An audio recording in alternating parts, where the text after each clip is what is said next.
Sahabat Hikmah, jajanan tradisional gongsir menjadi mata pencaharian kakek Jaji sejak puluhan tahun silam, tepatnya sejak tahun 1982. Gongsir halal.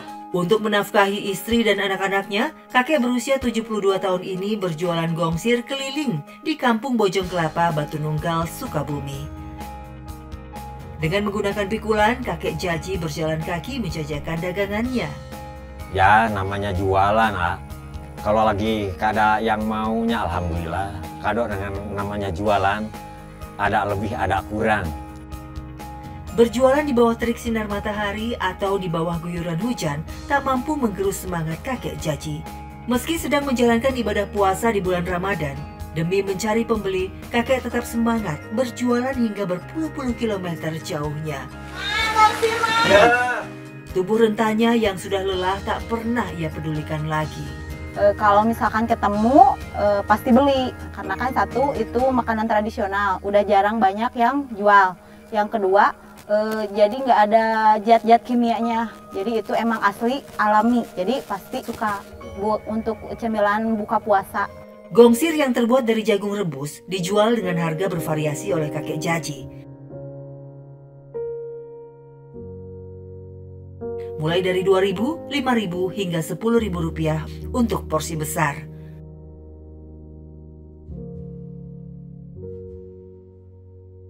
Dari hasil berjualan itu, rata-rata kakek mengantongi keuntungan bersih Rp25.000. Namun nasib baik belum tentu selalu berpihak pada kakek.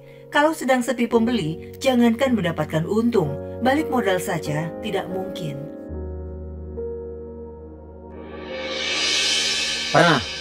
Pernah 30 modal 100 dapat 30. Ya sabar aja, saling istri. Kakek hanya menggantungkan nafkahnya dari berjualan gongsir, sehingga jika dagangannya tidak laku, maka tak ada uang yang bisa dibawa pulang hanya untuk sekedar membeli lauk pauk di rumah. Ya, kepentingan sehari-hari itu kalau nggak ada mah jadi sakit hati, pemikiran bukan mau apa-apa, pikirin untuk makan aja. Makan sih makan. Kalau jualan nggak seimbang sama modalnya. Modalnya juga nggak pulang. Nggak dapat gitu, nggak cukup. Kadang enggak, namanya jualan. Untuk berjualan gongsir, kakek Jaji butuh modal sebesar Rp80.000. Modal itu digunakan untuk membeli bahan-bahan pokok gongsir berupa jagung, kelapa muda, dan gula pasir. Bahan-bahan tersebut diolah menjadi gongsir di rumah kakek Jaji, dibantu istrinya Mak Otim. Namun terkadang ada saja bahan baku yang tidak sesuai untuk membuat gongsir. Maka kalau tani maka lapa teh meuli dewe da keur bajigu. Kulit kelapa, jagung, kelapa kadang ketuaan, pakainya tuh nggak ada yang muda, ketuaan terus susah kelapa aja, nggak ada yang di warung, nggak ada, kemana aja belinya gitu, aja ke warung, nggak jauh. Proses awal membuat gongsir, kakek Jaji terlebih dahulu menjemur jagungnya. Usai dijemur, jagung-jagung itu dimasukkan ke dalam panci untuk direbus. Kalau sudah matang, kakek kemudian mengangkat dan meniriskannya. Jagung itu lalu dicuci dan berikutnya direbus kembali hingga benar-benar mekar. Sesekali kakek mengaduk-aduk agar rata. Jagung yang telah mekar tinggal ditiriskan. Maka gongsir dan kelapa serta gula pasirnya sudah siap untuk dijual keliling kampung.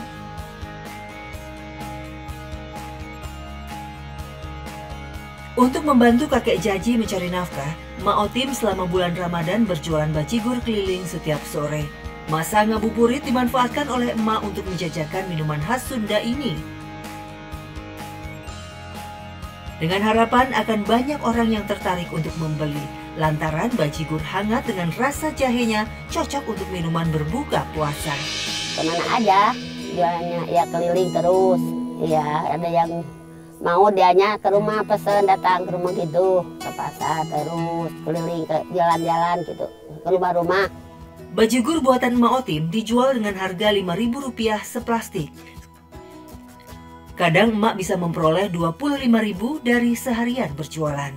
Ada susah itu nggak punya uang susah, buat jualan kelang-keling susah gitu. Ada yang beli cuman 1 orang 2 orang gitu, udah capek pulang. Tanpa kenal lelah dalam kondisi menahan lapar dan haus selama berpuasa, Emak Otim tetap gigih mengumpulkan rupiah demi rupiah. Berapapun pendapatannya, senantiasa ia syukuri agar bisa membantu suaminya mencari nafkah. Ya dikitnya cukup aja, dicukupin gitu. Bahan-bahan untuk membuat bajigur seperti jahe dan daun pandan diperoleh emak dengan memanennya di kebun. Meski berpuasa, di usianya yang sudah 66 tahun, bukan halangan bagi Emak Otim untuk bekerja mencabuti jahe dan memetik daun pandan. Selain jahe dan daun pandan, emak juga membutuhkan bahan lain seperti kelapa untuk santan, gula merah, dan gula pasir. Untuk membuat minuman bajigur yang akan dijualnya, emak mencuci dulu jahe dan daun pandannya.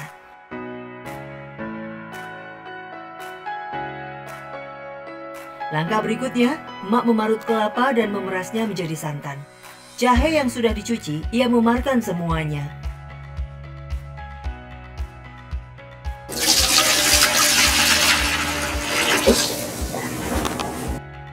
Baru kemudian emak menyiapkan air dalam panci dan memanaskannya di atas kompor. Selanjutnya, emak memasukkan jahe dan daun pandan, rebus hingga harum. Kalau sudah, dilanjutkan dengan memasukkan gula merah dan gula pasir secukupnya. Setelah itu, tuangkan santan dan aduk-aduk sampai rata. Tunggu hingga mendidih, bajigur pun siap untuk dikemas.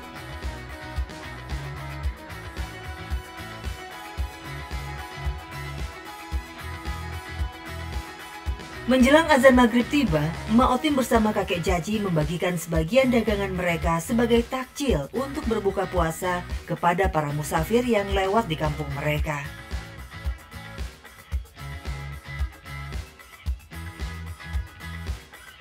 Bersyukur bisa kembali bertemu dengan bulan suci Ramadan, membuat kakek Jaji dan Emak Otim tidak mau menyia-nyiakan datangnya bulan penuh berkah ini. Kakek Jaji dan Emak Otim pun mengisi waktu mereka selama berpuasa dengan memperbanyak ibadah. Mereka berharap saat Hari Raya Idul Fitri nanti bisa berkumpul dengan anak-anaknya yang tinggal berjauhan. Sahabat, bulan Ramadan merupakan bulan yang penuh berkah. Banyak keistimewaan dan kemuliaan di bulan ini. Bulan yang dinanti-nanti umat muslim. Rasulullah SAW bersabda, sesungguhnya Nabi SAW ketika telah melihat hilal Ramadan, beliau berdoa, "Ya Allah, jadikanlah hilal bulan ini bagi kami dengan membawa keberkahan, keimanan, keselamatan, dan keislaman.